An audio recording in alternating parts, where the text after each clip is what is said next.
Pilipinas lang daw ang may malakas na batas laban sa war crime sa buong Southeast Asia. Kaya muling nanawagan ang mga Myanmar survivors sa DOJ na aksyonan ang 2 taon ng nakabinbinilang reklamo laban sa military junta. Ang detalye sa agenda report ni Joan Manalo. Naghain ng second motion to resolve sa Department of Justice ang mga abogado ng war crime victim survivors sa Myanmar para ipanawagan ang agarang pagresolba sa reklamong isinampa nila laban sa military junta ng Myanmar taong 2023. Pasado alas 11 ng umaga ngayong araw, dumating sa tanggapan ng DOJ sina Attorney Romel Bagares, Attorney Gilbert Andres at Executive Director Salai Zhao Kling ng Chin Human Rights Organization. Ani Bagares, layunin ng kanilang motion na pakilusin na ang DOJ para masimulan na ang investigasyon sa anyay industrial scale arson attack ng Myanmar junta sa Chin State noong 2021. Ang Chin State anya ang natatanging majority Christian state sa Myanmar na nagiging target ng military junta hanggang sa ngayon. The DOJ returned the documents to us without actually redacting them.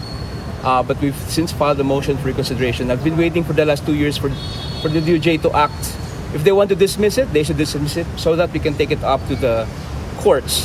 But right now, our clients have been left hanging because there's been no action on the part of the DOJ. Pinaliwanag din ng co-counsel na si Andres ang dahilan kung bakit sa Pilipinas nila inihain ang reklamo.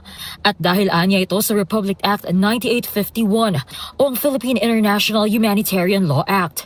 The Philippines has universal jurisdiction over any international crime such as war crimes. And it's the same Section 17 of the IHL Act that was invoked to surrender Mr. Duterte to the ICC, the same Section 17 of IHL Act that was invoked by the DOJ and other law enforcement agencies to implement the ICC arrest warrant against Senator Bato.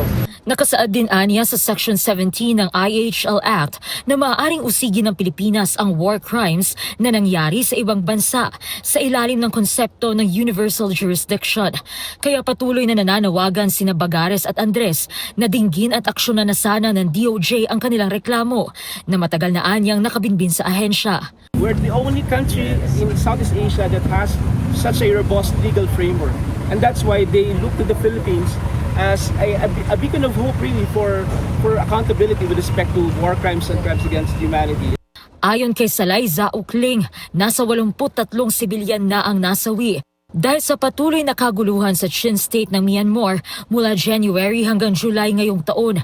25 anya rito ay mga kabataan. The junta has been made emboldened over the years because there's been no accountability whatsoever, and they act with impunity, and this needs to end. What we've seen happening, especially this year in 2006, is a rapid escalation of attacks on civilians. They attack from the air, they attack from the ground indiscriminately, and often specifically targeted at civilian infrastructure and civilian communities. Kaya handa rin anya silang iakyat ang kanilang reklamo at hinaing sa Court of Appeals kung sakali mang hindi pa rin ito aaksyonan ng DOJ.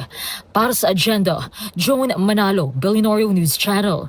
Manatiling nakatutok sa Billionario News Channel. Sumubaybay sa aming social media accounts at mag-subscribe sa aming YouTube channel para sa mga eksklusibong balita at storya.